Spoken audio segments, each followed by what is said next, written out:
Brings it up through him. That will equal the ability to one day be a champion. It's hard. It's hard to be the last man standing. If we're gonna allow, this type of people to vote, on these awards, that's not fair. It sucks, to come up short once again.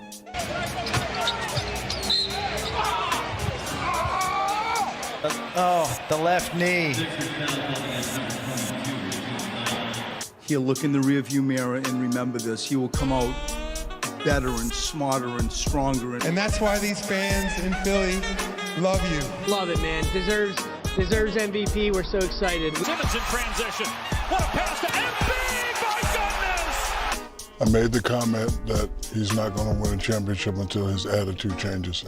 You can't win alone. You are a competitor. How difficult is this for you to sit out these early games? Embiid fakes, Embiid down the lane! Everybody that knows me knows that. Okay, I would love to be out there. Now Embiid in the middle. Got a mismatch and he promptly throws it down. I've done way too much for to be treated like this. My question to him would be, how do you want to be remembered?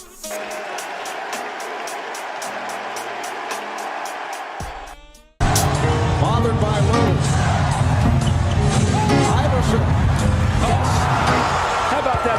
Steps over Teron Lou. Trust the process. These three words ring near and dear to the hearts of every Philadelphia 76ers fan across the world. It was the process of the sad years after the championship win in the Dr. J and Moses Malone era. It was the process after Charles Barkley left the Sixers. It was the process when Allen Iverson arrived and finally got the Sixers back into the finals. It was the process when Allen Iverson left to team with Carmelo Anthony and the Denver Nuggets. It was the process when the Sixers lost 28 games in a row, an NBA record. But it seemed to finally be the end of the process when Joel Embiid arrived. But little did fans know at the time, Embiid's start in the NBA was a good representation of what the process would mean. Embiid missed the first 2 full seasons of his NBA career with a foot injury, which had fans questioning Philly's choice with drafting Embiid 3rd in the 2014 NBA draft.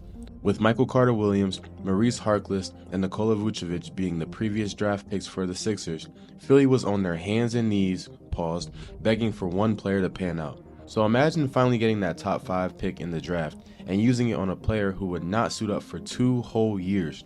Moreover, imagine that player only starting to play basketball at 15 years old. Many NBA GMs refuse to draft players high because of their age. So imagine the sentiment realizing that the return on investment would have to be high, otherwise Embiid would just be another failed process. While Embiid was full of raw potential, would it be worth it? However, it didn't take long to deem him the process. Just like how all it takes is for you to hit the like and subscribe button to deem me as the process for the one time. I promise I won't be out every week for injury concerns, and if you don't, be cursed to watch Thanos' Antetokounmpo highlights for the rest of your life. But anywho, Embiid would finally make his debut on October 26, 2016, in which he finished with 20 points, 7 rebounds, and 2 blocks in only 22 minutes, sparking the start to Philly excitement over the idea of finally being a legitimate team in the coming years with Embiid as a superstar player they finally stumbled upon, as they seemed to get back on their feet. In just 31 games played, Joel Embiid finished 3rd in Rookie of the Year voting, averaging 20 points per game, 8 rebounds per game, 2 assists per game, 2.5 blocks per game, and 1 steal per game, and 25.4 minutes per game. He shot 46% from the field and 37% from the 3 on 3.2 threes a game. Embiid was so great in his rookie year that it only took him 31 games to be considered as a Rookie of the Year. Although his first season ended with season-ending surgery, there was another man on the bench awaiting his return to play. Ben Simmons.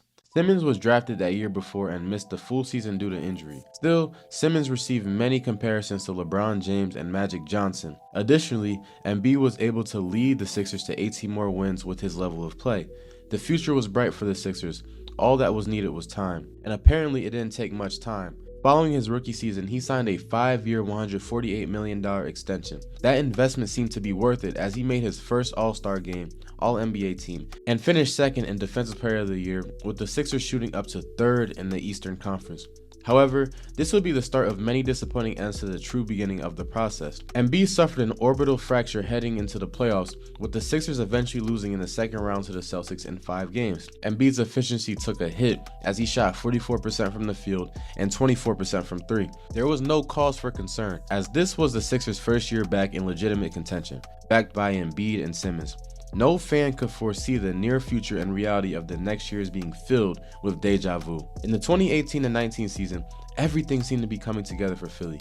With the acquisitions of Jimmy Butler and Tobias Harris and the meteoric rise of Ben Simmons and Embiid, the Sixers were made to be legitimate contenders. They had 4 legitimate all-star caliber players, one of the greatest shooters of all time, JJ Redick, and a lot of depth to provide consistent output. They finished 3rd in the East with a 51-31 record and blew past the Vibes' Jared Dudley versus Ben Simmons Nets in 5 games. However, once again, Embiid was hurt towards the end of the regular season.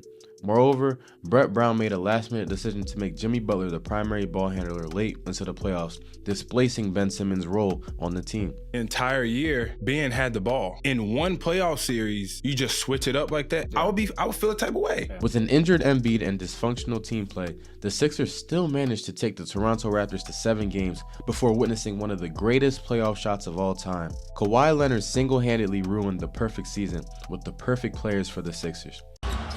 Kawhi up top.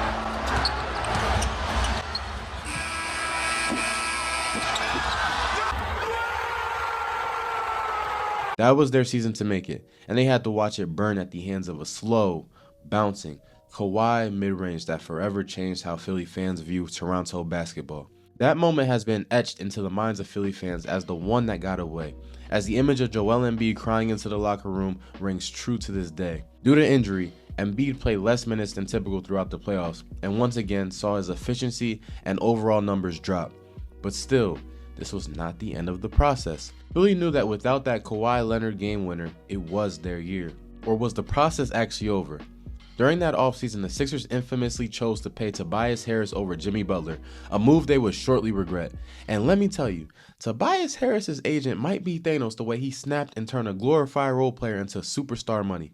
And once again, the Sixers ran into a roadblock. We all know what happened in 2020. The NBA was forced to be put on hold, disrupting the Sixers and their flow state. Unsurprisingly, the Sixers came into the bubble not being contenders. They finished 6th in the East and were handily swept by the Boston Celtics in the first round of the playoffs. Unlike years past, however, Embiid played significantly better in the playoffs, averaging 30 points per game. Another year of unexplainable ends. Going from Embiid injuries to game winners to an extended hiatus, Sixers fans had reasons to keep hope alive. They were one normal season away from glory, right? Well, everything seemed to be going right for Embiid in the 2020-2021 season. With a change in coaching, Embiid finished 2nd in MVP voting as he led the Sixers to a 49-23 record in the shortened season, with the Sixers finishing 1st in the East. Moreover, Tobias seemed to be proving he was worth the money spent on him, as he averaged 19, 7, and 4. Ben Simmons also finished 2nd in Defensive Player of the Year voting. Everything seemed to be right for the taking. They stormed past the Wizards in 5 games and were ready to take on the Atlanta Hawks. Unfortunately, this was clearly the year of seconds, as the Sixers were upset in the second round in 7. However, this wasn't the usual upset. In the majority of the games, the Sixers were up by 20 and somehow found ways to lose. After nearly averaging a triple-double against the Wizards, Ben Simmons practically no-showed against the Hawks, delivering an overall uninspired performance.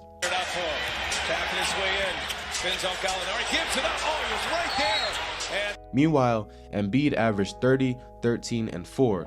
Still, a good teammate doesn't throw their co-star under the bus, especially when that co-star delivered a great first-round performance. Embiid didn't get the memo. While the basis of his remarks about Ben Simmons were true, it only made people respect him less, especially considering Embiid's playoff woes himself.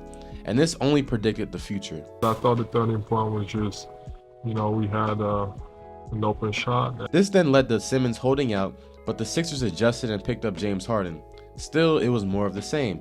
Embiid got hurt when it mattered, and the Sixers lost to the Heat in 6th in the 2021-2022 semifinals, prompting Jimmy Butler to ask, "Tobias Harris over me?"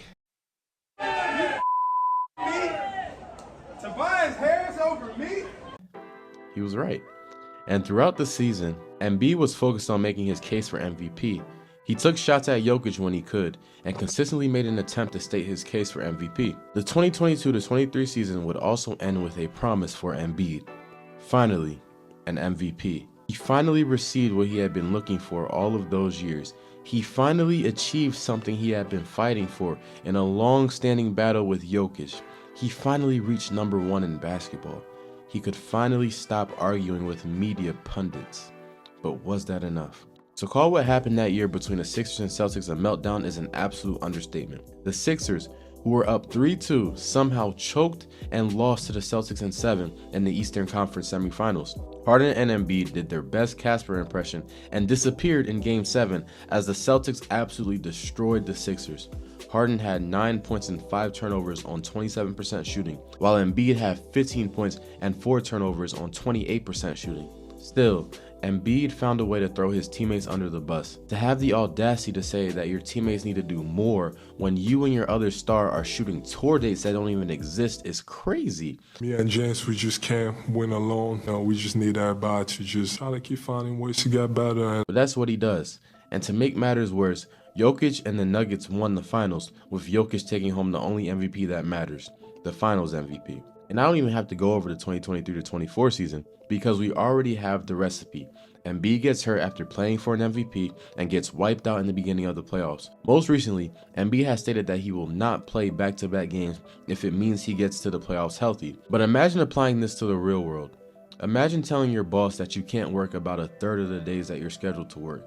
At that point, you're just a liability. We have seen numerous teams successfully complete the process in the time that the Sixers have invested in making a championship team around Embiid.